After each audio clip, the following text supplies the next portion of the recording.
તો નમસ્કાર જેકે YouTube channel ઉપર આપનું સ્વાગત છે. હું છું તમારો દોસ્ત કિશોર અને જીતભાઈ. કેમ છો? મજામાં? હા, મજામાં કિશનભાઈ. કેમ છો? આજે મિત્રો આજે બીજા દિવસ એટલે આજે 14 ડિસેમ્બરના બંધારણના 10 ક્વેશ્ચન આન્સર લઈને અમે લોકો આવી ગયા છીએ. તો આજનો જે ક્વેશ્ચન આન્સરનો દોર કિશનભાઈ આગળનો સંભાળશે. ગઈકાલે પહેલો દિવસ હતો, આજે બીજો દિવસ. આપણે નમસ્કાર સાથે આજે સંભાળીશું. તો વાત એવી છે કે બંધારણ ઘડ્યું, બરાબર છે?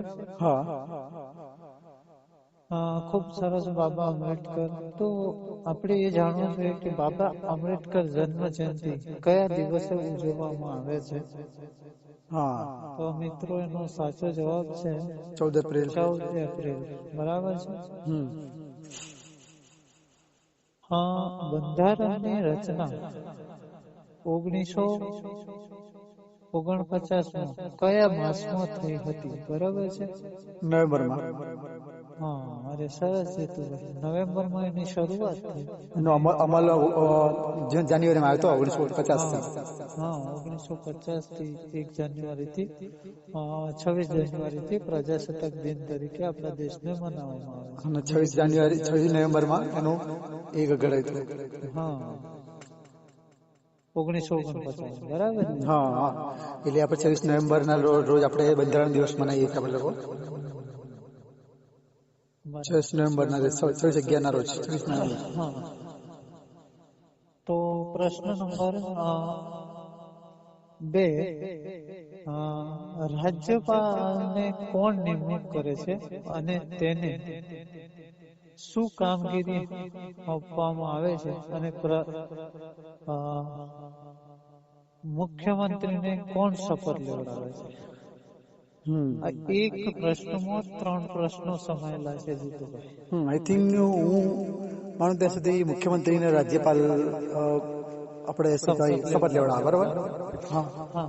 રાજ્યપાલ દેશના રાષ્ટ્રપતિ દ્વારા નિમણૂક કરવામાં આવે છે અને તે 5 વર્ષની સત્તા ભોગવે છે. હાલ ગુજરાતના દેવવ્રત આચાર્ય, બરોબર?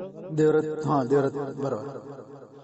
એટલે કહેવાનો મતલબ એવો છે કે રાજ્યપાલ દ્વારા નિર્ણય રાજ્યના લેવામાં આવે છે, પરંતુ મુખ્યમંત્રીની નિમણૂક પણ રાજ્યપાલના માર્ગદર્શન ઉપર કરવામાં આવે છે. પરંતુ આપણે એવું માની લઈએ કે કોઈ ચોક્કસ પક્ષ છે, માની લઈએ ભારતીય જનતા પાર્ટી છે કે કોઈ બી પક્ષ હોય, XYZ, આપણે કોઈ પક્ષ સાથે લેવા દેવું નથી. જે પક્ષ બહુમતીમાં આવે છે એ પક્ષ ઉપરથી કોને બેસાડવો તે હોદ્દાની રૂએ રાજ્યપાલ નક્કી કરે છે અને તેને જ મુખ્યમંત્રીના શપથ લેવડાવવામાં આવે છે, અથવા તેમની પાર્ટી દ્વારા એક વ્યક્તિની નિમણૂક કરવામાં આવે છે. તે રાજ્યપાલને યોગ્ય લાગે તો એના શપથ લેવડાવે છે. બરાબર. એટલે રાજ્યપાલ દ્વારા મુખ્યમંત્રીને નિમણૂક થાય છે અને શપથ પણ તેના દ્વારા લેવડાવવામાં આવે છે. પરંતુ રાજ્યપાલ અમુક કોઈ સરકારને દખલગીરી, માનો કે અમુક કાયદાને પસાર કરવા, ના પસાર કરવા, એ રાજ્યના રાજ્યપાલ ઉપર આધારે છે. બરાબર. પરંતુ બહુમતી રાજ્યપાલ પાસે હોતી નથી. જો એ મુખ્યમંત્રી કે તો એ માત્ર સલાહ આપવાને બંધાયેલા છે, પછી એ પેલું કરી ના શકે. બરાબર છે. અને પ્રશ્ન નંબર 2 પૂરા. આ જવાબ પૂરો અહીંયાથી પૂરો થઈ જાય છે. હવે આપણે પ્રશ્ન નંબર 3 તરફ જઈશું, બરાબર ને? તો પ્રશ્ન નંબર 3, લોકસભામાં શૂન્યકાળ એટલે શું? લોકસભામાં શૂન્યકાળ એટલે મિત્રો કે કોઈ પણ લોકસભામાં, આપણી ભારતની લોકસભાનો 12 વાગ્યા પછીનો ટાઈમ જે છે એ લોકસભાનો શૂન્યકાળ ગણાય છે, જેમાં કોઈ પણ પ્રશ્ન તમે સીધા મૌખિક રીતે પૂછી શકો. શૂન્યકાળ. શૂન્યકાળ દરમિયાન બરાબર. જ્યારે સામાજિક લેખિતમાં પ્રશ્ન એને એમાં ના આપી શકે. એમાં મૌખિક માનો કે કોંગ્રેસને એવું આવડે કે ભાઈ આ છે તો આના માટે તમે શું કઈ પગલા લીધા છે એવું ડાયરેક્ટ પૂછી શકે ને સામેની વ્યક્તિ ડાયરેક્ટ જવાબ પણ આપી શકે. બરાબર. બરાબર. એ કોઈ લેખિત વસ્તુ હતી નથી. બરાબર બરાબર ને. પ્રશ્ન નંબર હા 3 પૂરો. હા 3 પૂરો. પ્રશ્ન નંબર 4. કોકેટ વીટો સમજાવો. પ્રશ્ન નંબર 4.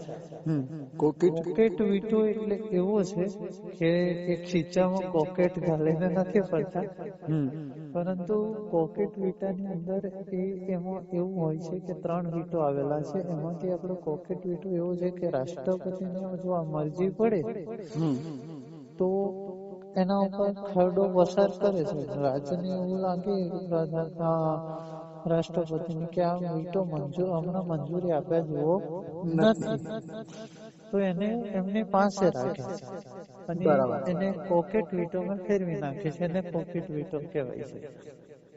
એટલે કે રાષ્ટ્રપતિ છે, પરંતુ તેને બધા જ 50% જો ગૃહની હાજરીમાં એને ફરીથી પસાર થઈ જાય તો એ રાષ્ટ્રપતિને ક્યારેક મંજૂર પણ કરવો પડે છે. અને વધારે પડતો કોકેટ વીટો 1 માસથી લઈને 3 માસ સુધીમાં તેને પસાર કરી દેવો પડે. બરાબર. અને કોકેટ વીટો કહેવામાં આવે છે. ઓકે, આ પ્રશ્ન થોડો એ હતો એટલે જલ્દી પતી ગયો. પ્રશ્ન નંબર 4. પ્રશ્ન 5 આવે. પ્રશ્ન નંબર 5 શું જીતુભાઈ લાઈક શેર કરવાનું કેવું નથી? નહીં તો મિત્રોને વારંવાર નહીં કહેવાનું. કઈ નહીં મિત્રો, હવે તમે શેરિંગ વધુમાં વધુ તમે જગ્યાએ તમે શેર કરો. સબસ્ક્રાઈબ તો તમને લાગે તો તમે કરી શકો છો, પરંતુ તમે શેર તમારે કરવું પડશે. તમે શેરિંગ ખાસ કરીને તમે શેરિંગમાં તમે કમી ના રાખશો. શેરિંગ કરવાનું વધારે રાખો ખાસ કરીને. મુખ્ય ચીફ જસ્ટિસ હાઈકોર્ટના સુપ્રીમ કોર્ટના મુખ્ય ચીફ જસ્ટિસ એ અન્ય જજોની નિમણૂક કેવી રીતે કરે છે? તો મુખ્ય હાઈકોર્ટના ચીફ જસ્ટિસ એ અન્ય રાજ્યના મુખ્ય નિમણૂક તો કોલેજિયન પદ્ધતિથી જ થાય છે. બરાબર. પરંતુ મુખ્ય જજ તેમજ બીજા 2 રાજ્યને કોઈ કોલેજિયન હોય ને એના થકી જ કરવામાં આવે છે. ઓકે, એમ આપણે 6થો પ્રશ્ન સમજ્યા. રાજ્યના મુખ્ય જજની નિમણૂક કેવી રીતે થાય છે? તો રાજ્યના જે મુખ્ય નિમણૂક જજ હોય, માનો કે જે જજ છૂટા થવાના હોય એનાથી બીજા નંબરનો કોઈ જજ હોય, એની નિમણૂક તે વ્યક્તિનું વર્તન જોઈ અને કોલેજિયન પદ્ધતિથી જ કરવામાં આવે છે. એમાં 2 જજ શું કહેવાય કેન્દ્રના હોય છે. એક જજ એનો હોય છે ને બીજા 2 જજ અન્ય રાજ્યોના હોય છે. બરાબર. એના આધારે હાઈકોર્ટના મુખ્ય ચીફ જસ્ટિસની નિમણૂક થાય છે. એટલે કે એ પણ કોલેજિયન પ્રથાથી થાય છે. બરાબર. પ્રશ્ન નંબર 6 પૂરા. પ્રશ્ન નંબર 7 છે. બંધારણની અંદર લોકસભા અને રાજ્યસભા ની અંદર કેટલા મહિનામાં વ્યક્તિએ પદ મેળવવું જોઈએ? માનો કે રાજ્યસભામાં તમારે જવું હોય, કામ કરવું હોય, સભાપતિ બનવું હોય, જે બનવું હોય, રાષ્ટ્રપતિ, તો તમારે એ રાજ્યસભાના સભાપતિ કે સભ્ય તરીકે 6 મહિનામાં તમારું નોમિની કરવું પડે. ઓકે, નકર જે તે હોદ્દો તમારો રદ થઈ જાય છે. માનો કે તમે કોઈ મંત્રી છો કે તમે કોઈ એ છો, તો તમારો હોદ્દો જે તે વિસ્તારમાં કોઈ એક સભામાં હોવો જોઈએ. બરાબર. અને તેના પદ મેળવવા માટે તમારે 6 મહિનામાં એને અમે લડત આપવી પડે, નહીં તો તમારું પદ રદ થઈ જાય છે. વિધાનસભા હોય કે લોકસભા હોય, આ 2 સમાન છે. એટલે હું સમાનમાં પ્રશ્નમાં એકી સાથે 2 જવાબ આવી જાય ને એવું કરતો હોય છે. બરાબર. બરાબર છે. રાષ્ટ્રીય હવે 8મો પ્રશ્ન છે, બહુ મહત્વનો છે, બહુ સારો પણ છે અને બહુ એ પણ છે. આ અમુક પરીક્ષામાં કદાચ પૂછાઈ ગયેલો હશે અને પૂછાશે પણ. પૂછાય તો ખરો ક્યારે, અને સહેલો છે એટલે કદાચ પૂછી પણ. રાષ્ટ્રગીત છે એ ભારતનું કયું છે, કેટલા સેકન્ડનું છે, અને વંદે માતરમ ગીત એ કયું છે, એ તો જાણીએ છે કે વંદે માતરમ છે, અને એ કેટલી સેકન્ડનું છે. બરાબર. આ બંને પ્રશ્નોના જવાબ ખબર છે જીતુભાઈ તમને?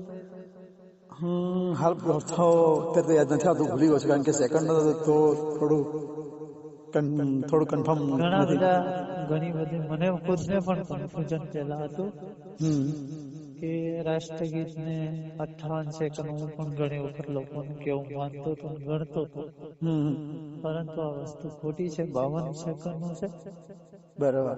અને રાષ્ટ્રગીત એ જનગણ મન છે, અને રાષ્ટ્રગાન વંદે માતરમ છે. બરાબર છે. એ પણ 52 સેકન્ડ કેટલું છે બંને? એ લગભગ 57 સેકન્ડનું છે. વંદે માતરમ. જનગણ છે 52 સેકન્ડ. સારી જાણકારી મળી ગઈ છે.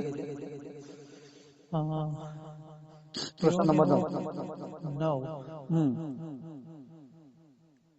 રાષ્ટ્રપતિ કેટલા સમય સુધી ઇમરજન્સી લાદી શકે છે?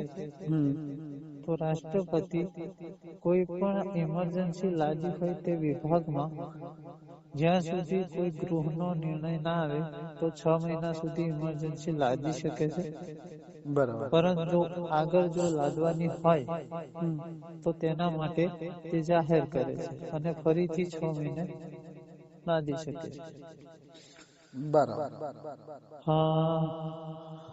પ્રશ્ન નંબર 10 આયા ને? લાસ્ટ આપણે જે સિરીઝનો પ્રશ્ન 14 ડિસેમ્બર બંધારણનો લાસ્ટ પ્રશ્ન છે. તો મિત્રોને કહી દો કે શેર કરી. મિત્રો શેર કરજો તમે, ખાસ કરીને અમારે શેરિંગ ખાસ કરો. સબસ્ક્રાઇબ નહીં કરો ચાલશે, હવે સબસ્ક્રાઇબ નું તમને નથી કહેવું અમારે, પણ તમે શેરિંગ ખાસ કરીને કરો.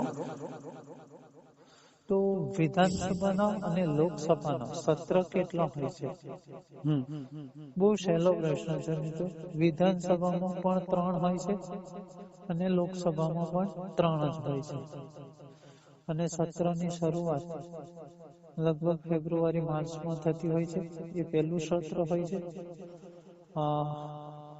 જૂન થી ઓગસ્ટ 6 મહિને એક સત્ર ભરવું એ અનિવાર્ય છે. બરાબર છે. એટલે ક્યારેક જૂનમાં થતી હોય, જુલાઈમાં થતી હોય છે. અને છેલ્લું સમાપ્તિનું નવેમ્બર ડિસેમ્બરમાં થતું હોય છે. એટલે 3 સત્રો ભરાતા હોય છે. આમાં કોઈ કન્ફ્યુઝન હોય તો તમે કોમેન્ટ કરીને જણાવજો. હા મિત્રો, કોમેન્ટ કરીને તમે જણાવી શકો છો. તો આજનું 14 ડિસેમ્બરના અમારા બંધારણના પ્રશ્ન 10 થી અમે સમાપ્ત કરીએ છીએ. આવતીકાલે ફરીથી મળીશું. તમારા દોસ્ત કિશન અને જીતુ સોલંકીને અહીંયા જ રજા આપશો. નમસ્કાર.